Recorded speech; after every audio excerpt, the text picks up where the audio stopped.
भारत की सभी समस्याओं के समाधान के संबंध में बातें बताई जाएंगी। आइए इसी क्रम में हम सब लोग समन्वय करा भक्ति संध्या मंच के द्वारा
एक लगा के बने ये रात सुते जगावत हूँ गलचोर के सारद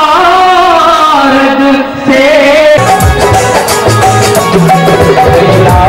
जो मैं नागर की मुलझन कर किसकी जाकर की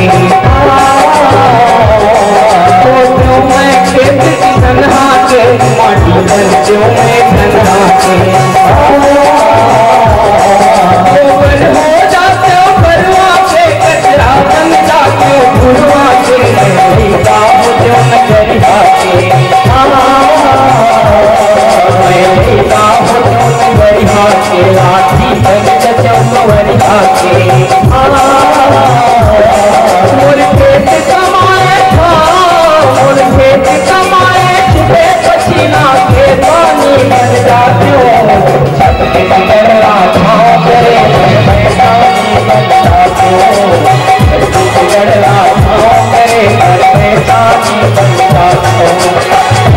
व्याख्यान लेकर उपस्थित हो रहे हैं। आप सभी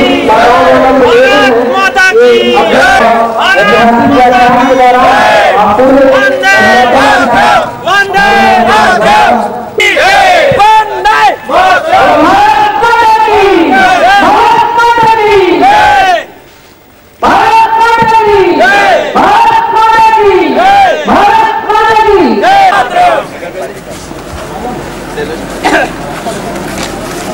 भारत माता की भारत माता की। आज के हमारे मुख्य अतिथि और आज के इस कार्यक्रम के मुख्य वक्ता माननीय राजीव जी का आगमन हो चुका है और वो मंच की ओर आ रहे हैं। मुंगेली की धरा पर आगमन पर हम उनका मुंगेली शहर और आसपास के सभी जो ग्रामीण क्षेत्र हैं उनकी ओर से नमन वंदन अभिनंदन सभी तालियों के साथ उनका स्वागत करें। आज का दिन ये ऐतिहासिक दिन मैं माननीय अतिथि महोदय से निवेदन करूंगा कि मंच पर अपने स्थान ग्रहण करेंगे।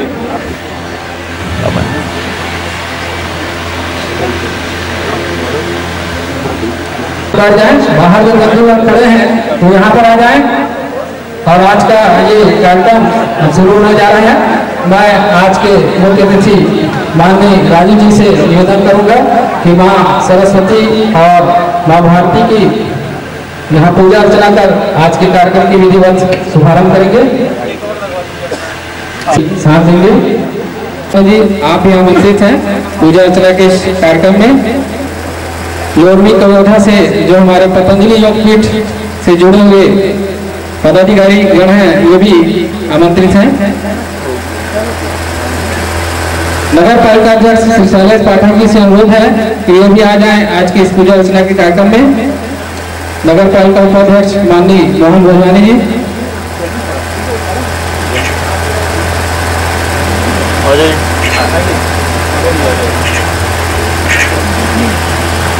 आज का दिन मुंगेली के लिए ऐतिहासिक और इस ऐसा वंदन अभिनंदन।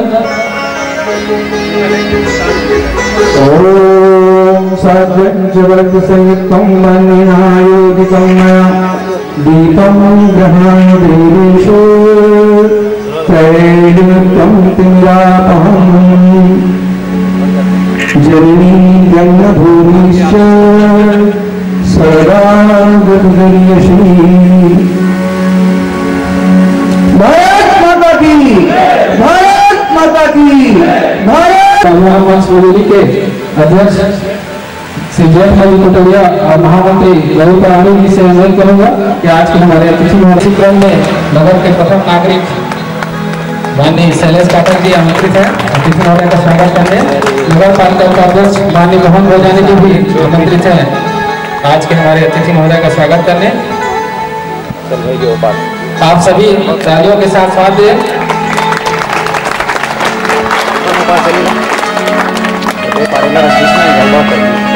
ऊपर रखना भी इसमें पड़ेगा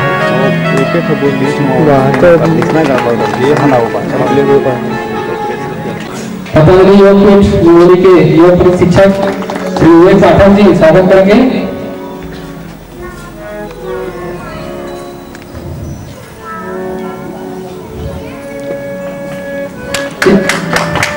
इसके साथ हमारे आज के इस कार्यक्रम में पतंजलि योगपीठ और भारत स्वाभिमान से जुड़े हमारे पदाधिकारीगण भी मौजूद हैं। मैं उनका भी स्वागत करना चाहूंगा मंच आज के इस कार्यक्रम में समिति की ओर से। आचार्य दया सागर जी यहाँ उपस्थित हैं, राज्य प्रभारी पतंजलि योग समिति, उनका स्वागत करने के लिए आमंत्रित करता हूँ। आज के कार्यक्रम में हमारे सह राज्य प्रभारी पतंजलि योग समिति छत्तीसगढ़ के माननीय रविंद्र जी का स्वागत कर इधर इधर सुश्री जया जी का स्वागत करने के लिए महिला विंग की ओर पतंजलि योगपीठ हरिद्वार के केंद्रीय पर्यवेक्षक माननीय रवि जी का स्वागत करेंगे।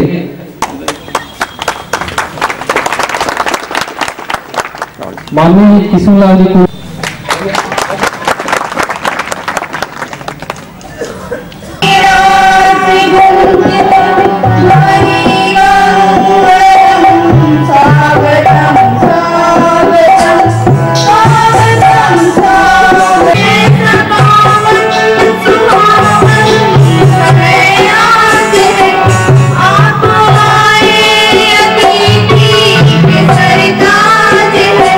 आप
में भारत स्वाभिमान जिस आंदोलन के प्रणेता, जिसके सूत्रधार परम पूज्य योग श्री स्वामी रामदेव जी महाराज हैं, जिनका आगमन आपके बीच में होने वाला है, इससे पूर्व आदरणीय भाई जी के बहुत ही सुंदर और सारगर्भित व्याख्यान आज आपको सुनने को मिलेंगे। इस मुंगेली नगर में इस कार्यक्रम से पूर्व हमारे कलाकार साथियों ने बहुत ही सुंदर प्रस्तुति दी है। एक बार उनकी प्रस्तुति के लिए जोरदार करताल ध्वनि से उनका हम अभिनंदन, उनका सम्मान करते हैं। और मैं आमंत्रित कर रहा हूं हमारे कलाकार साथियों को, वे आएंगे और भाई श्री से सम्मान प्राप्त करेंगे। भाई पीर मोहम्मद जी,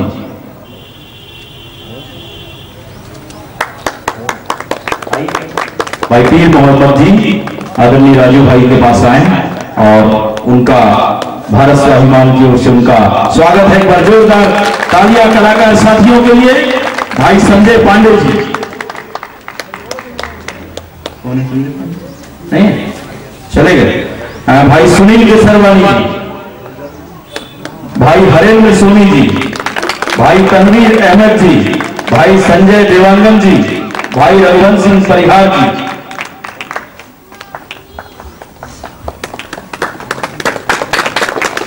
और इसके साथ इस समन्वय भक्ति संध्या मंच मुंगेली के अध्यक्ष श्री रविशंकर शर्मा जी, श्री नीलकंठ तिवारी जी उपाध्यक्ष, श्री कमल किशोर सोनी जी सचिव और श्री सतपाल सिंह जी पधारे। आप सभी का वंदन है, आप सभी का अभिनंदन और स्वागत है। हमारे इस भक्त समन्वय भक्ति संध्या मंच मुंगेली के सभी कार्यकर्ताओं के लिए, पूरे सदन की ओर से एक बार उन सभी के लिए शुभकामनाएं, मंगल कामनाएं, आशीष। और हमारी स्वागत गीत गाने वाली दोनों बेटियां जो है वो भी आ जाएं।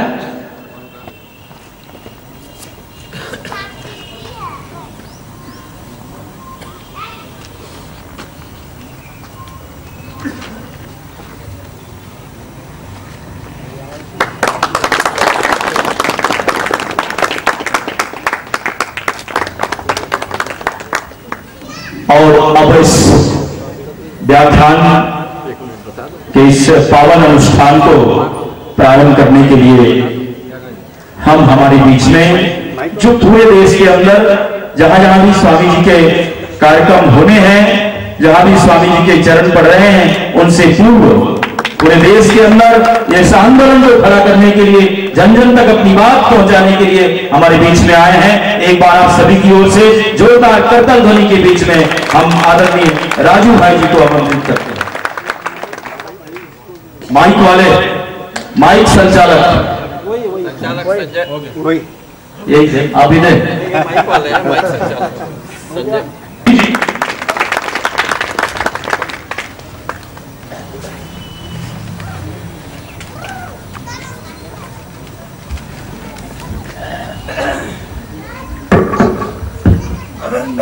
आज की सभा में उपस्थित मुंगेली के सभी सम्माननीय नागरिक बंधुओं, सम्माननीय माताओं बहनों, विद्यार्थी मित्रों, मैं आप सबका बहुत आभारी हूं कि आप यहाँ उपस्थित हैं और मुझे आपसे भारत स्वाभिमान के विषय में बात करने का मौका मिल रहा है। सबसे पहले मैं मुंगेली की भारत स्वाभिमान और पतंजलि योग समिति शाखा का बहुत आभार व्यक्त करूंगा कि उन्होंने यह व्यवस्था की है और मुझे आपके सामने प्रस्तुत होने का मौका मिला। विशेष रूप से हमारे भारत स्वाभिमान के जो मुंगेली इकाई के अध्यक्ष हैं भाई श्री जेठमल जी, उनका बहुत आभारी हूँ। हमारे उपाध्यक्ष हैं भाई श्री पदमचंद जी, उनका बहुत आभारी हूँ। महामंत्री हैं श्री रविंद्र जी, उनका आभारी हूँ। जो कोषाध्यक्ष हैं भाई श्री विजय जी, उनका बहुत आभारी हूँ। हमारे संरक्षक डॉक्टर संजय अग्रवाल जी, उनका बहुत आभार व्यक्त करता हूँ। एक और दूसरे संरक्षक श्री श्रीकांत जी, उनका आभारी हूँ। हमारे योग शिक्षक भाई श्री विवेक पाठक जी, उनका बहुत आभार व्यक्त करता हूँ। और जो सभी सदस्य हैं, भाई श्री प्रद्युम्न जी, अशोक जी, विवेक जी, भोजराज जी, अशोक गुप्ता जी, अनिल गुप्ता जी, भुवनेश जी, आकाश जी, प्रदीप जी और दुर्गालाल जी, इन सब का आभारी हूँ। यहाँ समन्वय भक्ति संस्था की तरफ से जो प्रस्तुति की गई उनका भी आभार व्यक्त करता हूँ। भाई श्री रविशंकर जी अध्यक्ष, उपाध्यक्ष भाई श्री नीलकंठ जी, सचिव श्री कमल किशोर जी, सह सचिव श्री सतपाल जी, और जो कलाकार जी, जो कलाकारों ने प्रस्तुति दी, भाई पीर मोहम्मद, भाई संजय जी, भाई सुनील जी, भाई हरेंद्र, भाई तनवीर, भाई रघुवंश और मंच संचालन श्री संजय भाई, बहुत आभार आप सभी का। जिनका नाम नहीं ले पाया उनका भी आभार व्यक्त करता हूँ। ये पहला लक्ष्य है। और दूसरा लक्ष्य है कि भारत की जो गंभीर समस्याएं हैं, गरीबी, बेरोजगारी, महंगाई, भ्रष्टाचार, रिश्वतखोरी, आतंकवाद, नक्सलवाद, इन सब समस्याओं का समाधान करना। एक तरफ हम चाहते हैं कि भारत के सभी नागरिक स्वस्थ हों और दूसरी तरफ हम चाहते हैं कि हमारा देश भी स्वस्थ हो। एक और हम चाहते हैं कि भारत के सभी नागरिक सुखी हों, दूसरी तरफ देश भी हमारा सुखी हो। यही दो उद्देश्य पूरे करने के लिए आंदोलन ये शुरू हुआ। आपके मन में सवाल आएगा कि भारत के सब नागरिकों को स्वस्थ बनाने के लिए क्या करेंगे? उसके लिए हम सभी को योग प्राणायाम सिखाना चाहते और आयुर्वेद के बारे में उनको जानकारी देना चाहते। अगर हर व्यक्ति को आयुर्वेद के बारे में थोड़ी जानकारी हो और योग प्राणायाम करने का सभी लोग अभ्यास डालें तो हर व्यक्ति स्वस्थ हो सकता है, निरोगी हो सकता है। इसलिए हम लोग ये कार्य कर रहे हैं। आज की तारीख में 7 बजे तक योग कक्षा लगाते हैं और टेलीविजन चैनल के माध्यम से करोड़ों भारतवासी रोज उसे देखते हैं, सीखते हैं। हम कोशिश यही कर रहे हैं कि टीवी के माध्यम से योग कक्षाएं गांव-गांव लगाकर में ये सवाल आ सकता है कि इसकी जरूरत क्या है? इसकी जरूरत है कि भारत इस समय बहुत बीमार है और भारत के लोग बहुत बीमार हैं और बीमार देश कभी तरक्की नहीं कर पाता। बीमार परिवार जैसे हो, कोई बीमार व्यक्ति हो, वो हमेशा विकास की दौड़ में पिछड़ जाता है। वैसे ही बीमार देश भी दूसरे देशों की तुलना में पिछड़ जाता है। हमारा देश इस समय बहुत बीमार है। अपने देश की जो सरकार है, इसके आंकड़े अगर आपसे मैं बात करूं, सरकार कहती है भारत की कि 120 करोड़ भारतवासी हैं कोई पूरे देश में, माने हमारी जनसंख्या 120 करोड़ है और इसमें 100 करोड़ लोग बीमार हैं। 80% आबादी हमारी बीमार है। इसको ऐसे समझिए कि भारत में कुल जितने परिवार हैं, अगर एक परिवार में 5 व्यक्ति हैं, ऐसे करीब 25 करोड़ के आसपास परिवार हैं और हर परिवार में 4 व्यक्ति बीमार हैं। बहुत खराब स्थिति है देश की और बीमारियां भी भयंकर हैं। जैसे 5 करोड़ 70 लाख भारतवासियों को डायबिटीज का बीमारी है जो जल्दी ठीक ही नहीं होती। 4 करोड़ 80 लाख भारतवासियों को हृदय रोग की बीमारी है। 8 करोड़ भारतवासियों को कैंसर है जिसमें से हर साल 25 लाख मर जाते हैं। 12 करोड़ भारतवासी हैं जिनको आंखों के रोग हैं। किसी को मोतियाबिंद हो गया, किसी को काला पानी, आंखों में काला मोतिया जिसको हम कहते हैं, किसी को रात में नहीं दिखता, किसी को दिन में नहीं दिखता, किसी को रंगों का अंतर पता नहीं चलता, किसी को रेटिनल डिटैचमेंट। ऐसी आंखों की बीमारियां 12 करोड़ लोगों को है। 14 करोड़ भारतवासी ऐसे हैं जिनको छाती के रोग हैं, दमा है, अस्थमा है, ब्रोंकियल अस्थमा, ट्यूबरकुलोसिस। करीब 17 करोड़ भारतवासी हैं जिनको घुटनों में दर्द है, जिसको हम गठिया कहते हैं, संधिवात कहते हैं। घुटनों का दर्द, कमर का दर्द, कंधे का दर्द, लो बीपी। और हर समय बीमार रहें ऐसे 27 करोड़ भारतवासी हैं जिनको हर समय सर्दी, खांसी, जुकाम, बुखार, diarrhoea, dysentery, cholera, chikungunya, dengue, encephalitis, brain malaria, typhoid, ऐसी बीमारी होती ही रहती है हर समय। ऐसे 27 करोड़ है। और सबसे खराब बात है, अपने भारत में 40 करोड़ माताएं और बहनें इतनी बीमार हैं कि उनके शरीर में खून की बहुत कमी है। खून की कमी की जो बीमारी है, जिसको हम एनीमिया कहते हैं, वो भारत में 40 करोड़ माताओं को है। और इस बीमारी के कारण परिणाम क्या निकलता है कि जो माताओं को खून की कमी है, उनके जब बच्चे पैदा होते हैं वो सब विकलांग होते हैं, भूख से मरते हैं, तड़प तड़प के जिंदगी बिताते हैं। क्यों? क्योंकि जिस माँ के शरीर में खून की कमी होती है, उस माँ के शरीर में सभी चीज की कमी होती है। उस माँ के शरीर में कैल्शियम कम होगा, उस माँ के शरीर में आयरन कम होगा, उस माँ के शरीर में प्रोटीन की कमी होगी, उस माँ के शरीर में विटामिन की कमी होगी, उस माँ के शरीर में मिनरल्स नहीं होंगे, उस माँ के शरीर में हर तरह की कमी आती है। जब खून कम हो जाता है तो सब चीज कम हो जाती है। और खून कम होने से दूध भी कम होता है। और जिन माताओं को दूध भरपूर नहीं होता या नहीं बन पाता, उनके बच्चे बिना दूध के मर जाते हैं, भूख से मर जाते हैं। बहुत दुखद स्थिति है अपने देश में। हर साल 56 लाख बच्चे भूख से मरते हैं, जन्म लेने के थोड़ी देर बाद ही मर जाते हैं। एक तो वो बहुत कमजोर होते हैं, क्योंकि उनकी माँ के शरीर में खून की कमी है, तो बच्चे भी कमजोर होंगे, वजन कम होता है, ताकत कम होती है, और शरीर से माँ के बाहर आने के बाद उनको पेट भर के दूध भी नहीं मिलता, तो वो भूख से मर जाते हैं। हमारे देश में इससे भी ज्यादा खराब बात है कि हर साल 80 से 90 लाख बच्चे मानसिक और शारीरिक विकलांग हो जाते हैं। आपको अगर अंदाजा लगाना हो तो एक साल में अपने देश में 2 करोड़ 38 लाख बच्चों का जन्म होता है हर साल, और इसमें से 56 लाख बच्चे भूख से मरते हैं। 80 से 90 लाख बच्चे विकलांग होते हैं, शारीरिक और मानसिक विकलांगता आती है।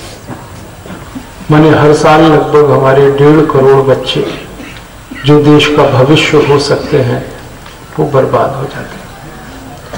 जो बच्चे शारीरिक और मानसिक विकलांग हो जाते हैं ना, वो पूरे जीवन भर देश के ऊपर बोझा हो जाते हैं। वो न देश के लिए बहुत काम कर पाते हैं, न अपने लिए कुछ कर पाते। और यही स्थिति पूरे देश में तब है जब हमें आजादी मिले हुए 64 साल हो गए, तो भी इतना बुरा हाल देश में। आपके मन में प्रश्न आएगा कि आखिर इतनी बीमारियां क्यों हैं अपने देश में? कारण इसका क्या है? कारण इसका ये है कि बहुत गरीबी है अपने यहाँ भारत में, और 84 करोड़ लोग किसी भी तरह की दवा नहीं खा पाते गरीबी के कारण। हम बीमार पड़ते हैं तो दवा खा सकते हैं, ठीक हो जाए, लेकिन दवा खरीदने के पैसे ही नहीं। ऐसे 84 करोड़ हैं भारत में लोग। हमारी भारत सरकार कहती है कि 120 करोड़ की आबादी में 84 करोड़ भारतवासी इतने गरीब हैं कि वो एक दिन में 20 रुपए खर्च नहीं कर सकते। मात्र 20 रुपए भी नहीं है उनके पास। एक महीने में उनकी आमदनी 536 रुपए से कम है। ऐसे 84 करोड़ लोग हैं इस देश में। भैया फोन करना है तो पीछे जाइए। अगर आपको फोन पे बात करनी है तो पीछे, मेरे सामने बैठ कर। सामने कोई भी बैठे तो प्लीज अपने मोबाइल स्विच ऑफ कर दीजिए। हम 84 करोड़ भारतवासियों की गरीबी के बारे में सरकार कहती है कि वो इतने गरीब हैं कि कोई दवा नहीं खरीद सकते, पैसे ही नहीं उनके पास। न वो एलोपैथी की दवा खरीद सकते हैं, ना आयुर्वेद की खरीद सकते हैं, ना होम्योपैथी की। बहुत गरीबी है, पेट भर के खाना भी नहीं मिलता उनको, तो 84 करोड़ लोगों को। तो ये बड़ी दुखद स्थिति है देश में। और इस गरीबी के कारण बहुत सारे लोग बिना दवा के मर जाते हैं, इलाज नहीं हो पाता उनका। और ये गरीबी पिछले 64 सालों से बढ़ती ही जा रही है, कम नहीं हो रही है। आजादी आई तब भारत में 5 करोड़ लोग गरीब थे 1947 में, अब 84 करोड़ हो गए। माने गरीबी हमारी करीब 16 से 17% के बीच में बढ़ गई, जबकि जनसंख्या हमारी सिर्फ 3 गुनी बढ़ी है। जब हम आजाद हुए थे तो 33 करोड़ की आबादी थी, अब हम 120 करोड़ हैं, तो लगभग 3.5 गुनी जनसंख्या बढ़ी, लेकिन गरीबी 16 से 17 गुनी बढ़ गई हमारी। जनसंख्या से भी बहुत ज्यादा गरीबी बढ़ रही है। और ये खोरी, भ्रष्टाचार, घूसखोरी। हमारे भारत में क्या होता है कि हम हर साल सरकार को टैक्स भरते और अपने जीवन के खून पसीने की कमाई से सरकार को हम टैक्स देते हैं, और टैक्स हम बहुत ज्यादा देते हैं। दुनिया में कोई देश के लोग इतना टैक्स नहीं देते जितना हम देते हैं।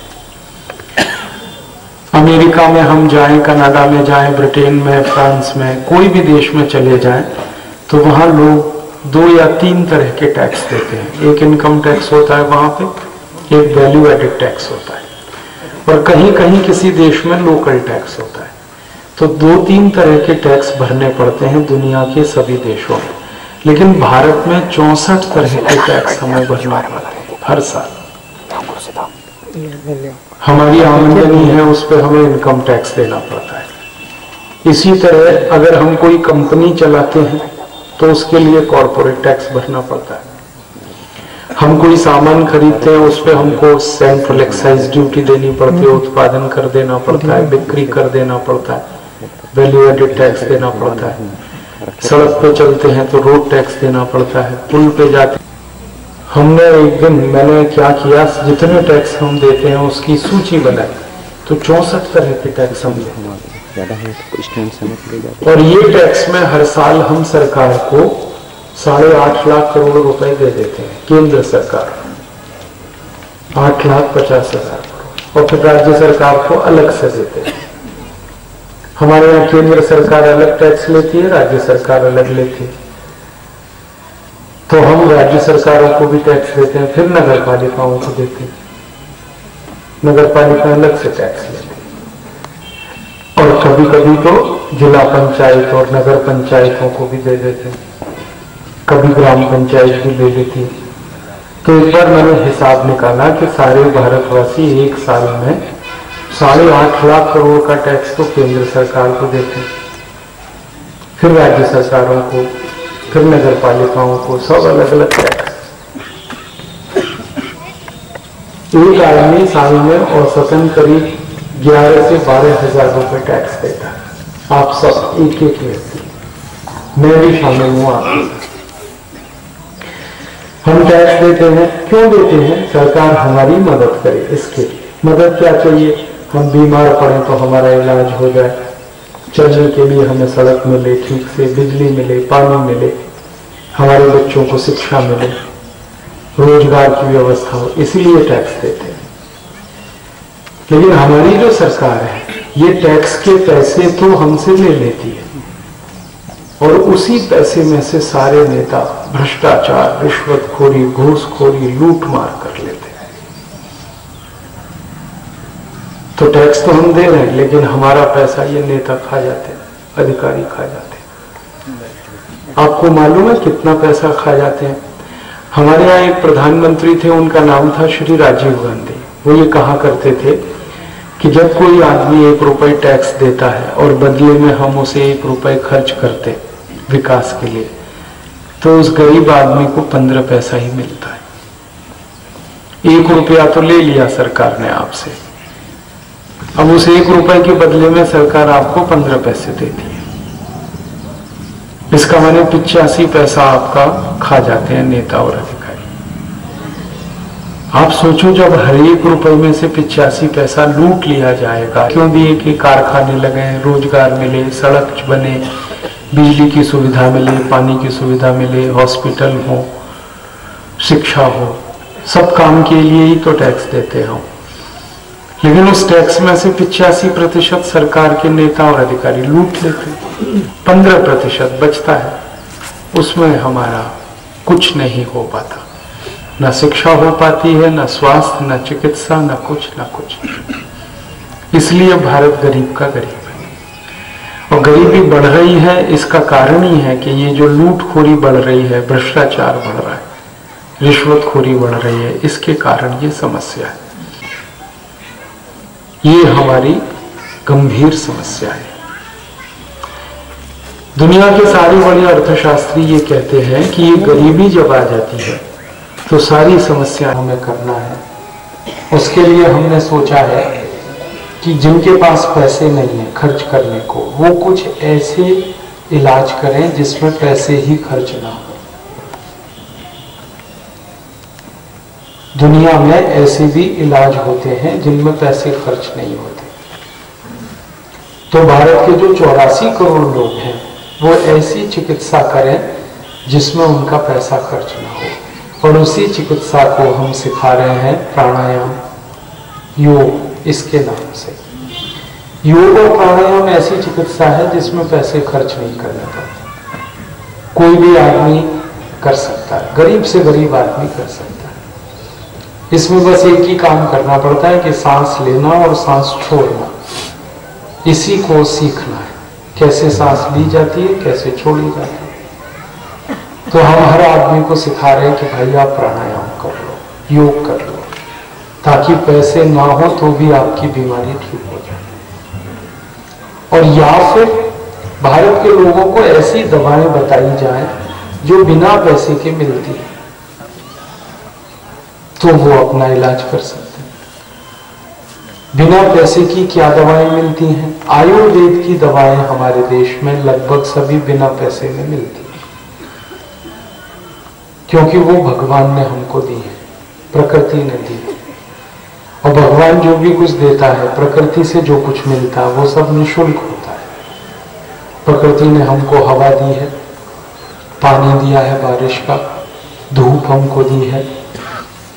प्रकृति ने तरह तरह के पेड़ पौधे दिए हैं जिनके पत्तों से हम दवा बना सकते हैं, जड़ से दवा बना सकते हैं, फल से दवा बनता है, फूल से दवा बना सकते हैं।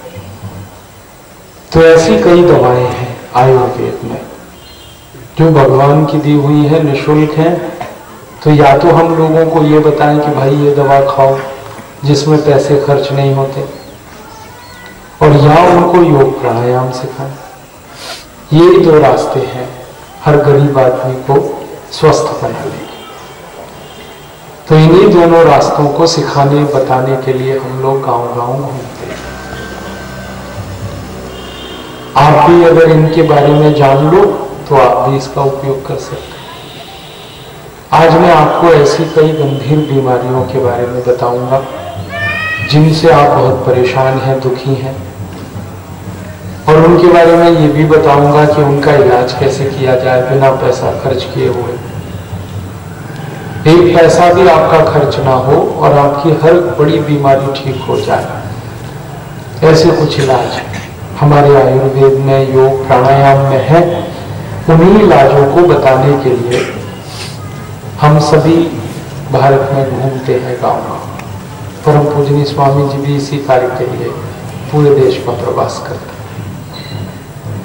मेरा आपसे निवेदन है कि अगर आपके पास कोई डायरी है, कोई पेपर है, कागज है, नोटबुक है, तो आप निकाल लो और वो इलाज लिख लो, क्योंकि ये इलाज आपके भी काम आएंगे, आपके पड़ोसियों के भी काम आएंगे। हमारे घरों में बहुत सारी ऐसी दवाएं हैं जिनको हम आसानी से उपयोग कर सकते हैं बिना एक पैसा खर्च किए। और योग प्राणायाम तो पूरी चिकित्सा पद्धति ऐसी ही है जिसमें कोई पैसा खर्च नहीं होता। तो अगर ये बातें आपको पता हो तो आप भी दूसरों को बताएं, और जो दूसरों को आप बताएं वो दूसरों को बताएं। इस तरह से ये बात आगे बढ़े। तो मैं आपको कुछ गंभीर बीमारियों के इलाज बताता हूँ। सबसे गंभीर बीमारी इस समय देश में डायबिटीज है, शुगर की बीमारी। 5,70,00,000 लोगों को ये बीमारी हो चुकी है और 3 करोड़ को होने वाली है बहुत जल्द। माने 8,70,00,000 लोग इस बीमारी के शिकार।